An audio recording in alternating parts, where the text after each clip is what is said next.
भ्रष्ट चोर अधिकारी हैं, बिना पैसा लिए हुए काम नहीं करते हैं, वहां चढ़ जाते हैं, चढ़कर काम कराते हैं, तो आप कहिएगा दबंग। जब बैंक में आप घुस गए लेकर अपने, हाँ, अधौरा एक ऐसा ब्लॉक है, अगर आप हमको गुंडा कहेंगे, अपराधी बनाएंगे, आखिर में गरीबों का काम कौन करेगा? चुनाव काल देखना शुरू कर चुके हैं आप। इस वक्त हम चैनपुर विधानसभा में हैं। चैनपुर विधानसभा में एक नेता जिनको हम अपने इस साक्षात्कार से अलग थलग नहीं कर पाए, इन्होंने हलचल मचा के रख दी है। लोगों ने हमसे कहा कि चैनपुर में हलचल है क्योंकि यहाँ चंचल है, तो हमने कहा कि अब इन नेता जी के बारे में जान ही लिया जाए, क्या करते हैं, कौन से पार्टी से, कौन से दल से लड़ना चाहते हैं और क्या करेंगे अगर जीत जाएंगे, क्या अपेक्षा रख रहे हैं जिस पार्टी से लड़ना चाहते हैं। बहुत बहुत स्वागत है आपका हमारे चैनल पर। धन्यवाद। चैनपुर में क्या कर देंगे ऐसा कि लोग आपको चुने? भाई विकास करेंगे। यहाँ सबसे ज़्यादा समस्या है पानी का, शिक्षा, स्वास्थ्य, इस सब को थोड़ा सा बढ़ चढ़ करके करना है। क्योंकि शिक्षा है लेकिन समय से सब कुछ बच्चों को उपलब्ध नहीं हो पा रहा है व्यवस्था। जैसे मध्याह्न भोजन है, सब पेपर में ही कर रहा है, सब पेपर में ही भोजन हो रहा है। अच्छा, हमें ये मिले थे जंगल में, आदिवासी जंगल में। आदिवासी जंगल में मिलने वाले मिश्रा जी पहले नेता थे और इनके अलावा कोई और नेता हमें नहीं मिले। 122 गांव का आदिवासी कबीला है, इलाका है जिसको कहते हैं, या मोहल्ला कह सकते हैं, अधौरा ब्लॉक में।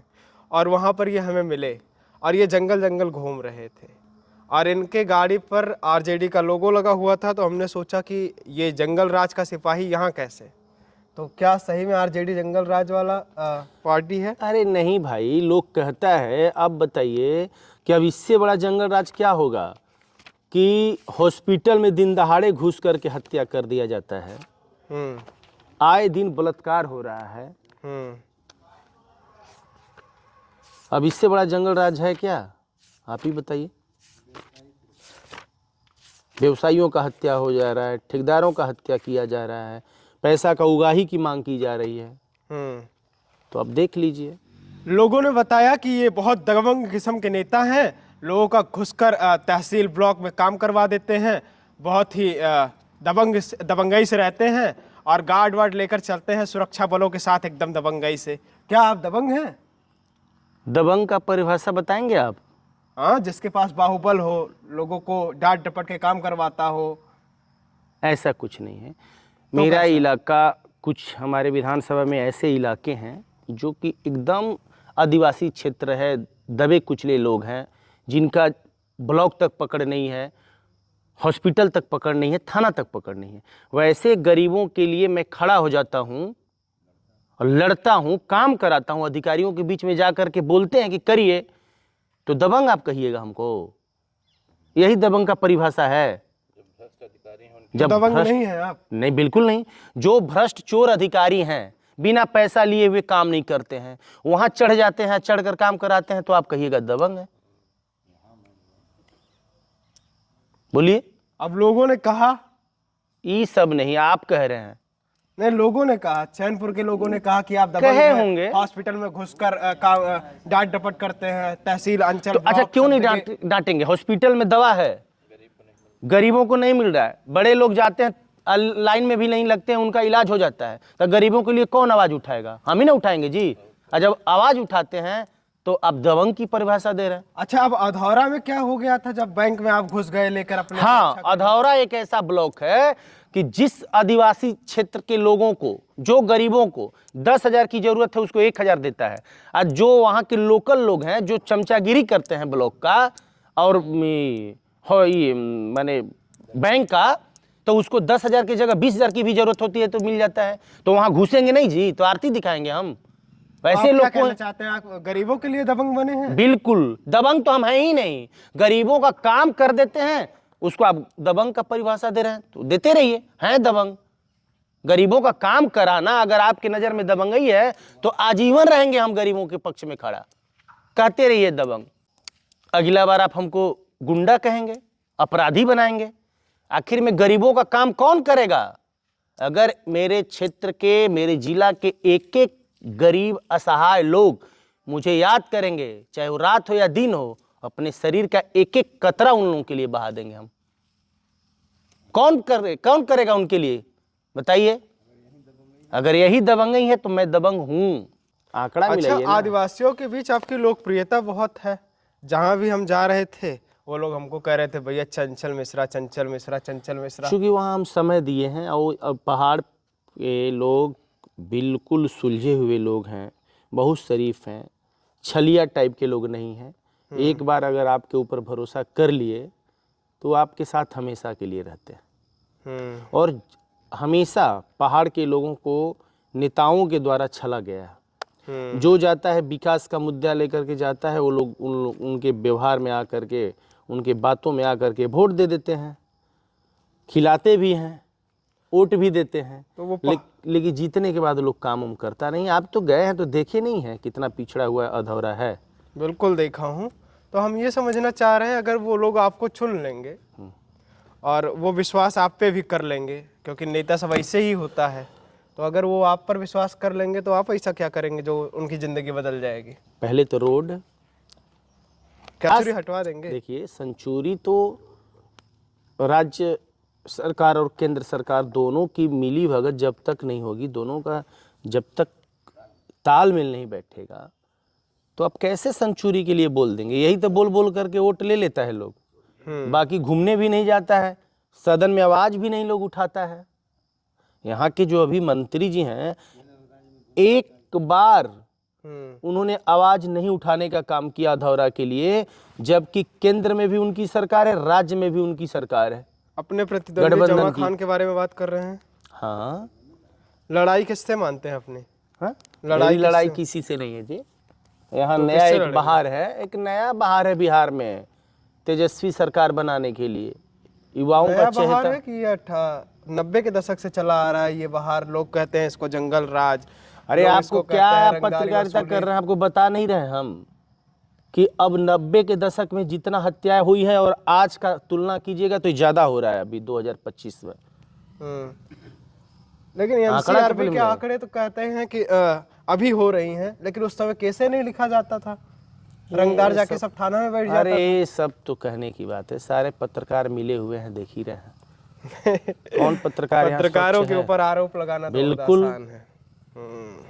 देखते नहीं है नेताजी, हाँ।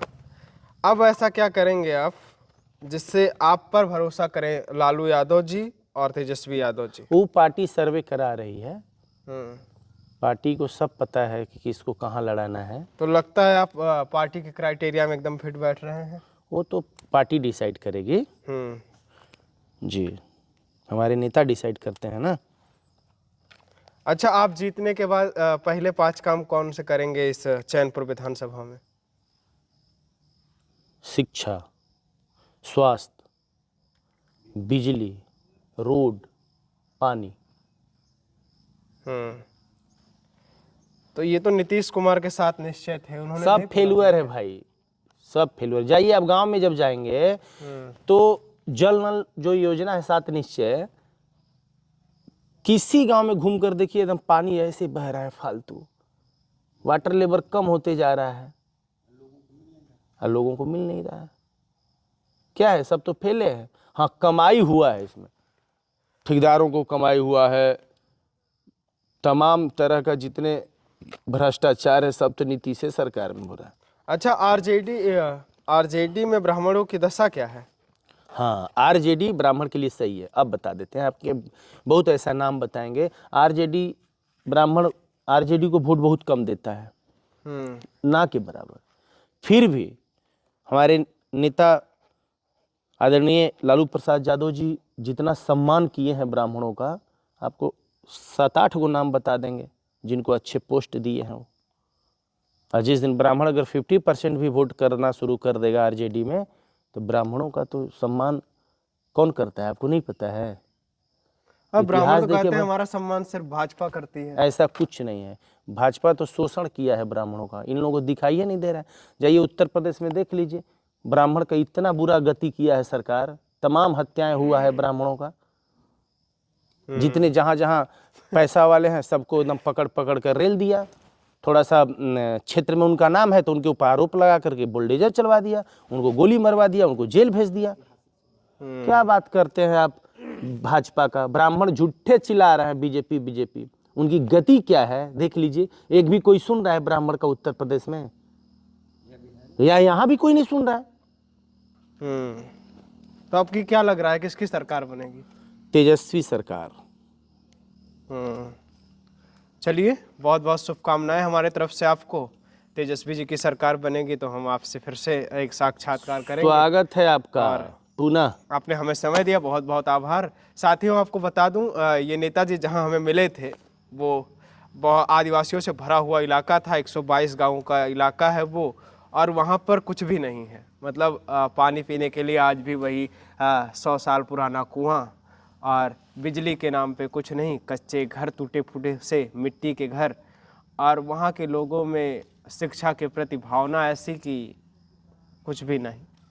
और उनके पास अगर उनसे मैंने सवाल पूछा कि यहाँ नौकरी कितने लोग पाए हैं, तो किसी के पास नौकरी नहीं है। गांव गांव में एक व्यक्ति के पास सिर्फ पासवान जाति में नौकरी थी, बाकी खरवार मुस्लिम किसी के पास कोई नौकरी नहीं थी।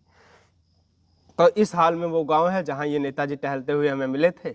बाकी आप इनके बारे में क्या समझते हैं, चैनपुर विधानसभा के बारे में क्या समझते हैं, और इंदिरा आवास जो मिलता है लोगों को, जैसे प्रधानमंत्री जी कहते हैं, देश के तमाम जिम्मेदार कहते हैं कि सबको घर मिल गया है, सबको शौचालय मिल गया है, लेकिन वहाँ कुछ भी नहीं है। ना ही किसी के पास पक्का घर है, ना ही शौचालय है। आपकी इस पर क्या राय है, अपनी राय कमेंट बॉक्स में जरूर दें। विनम्रता भरा मेरा प्रणाम स्वीकार करिए। मैं गौरव विनायक हूँ, आप नेटवर्क भारत देख रहे थे। बहुत बहुत आभार आपका।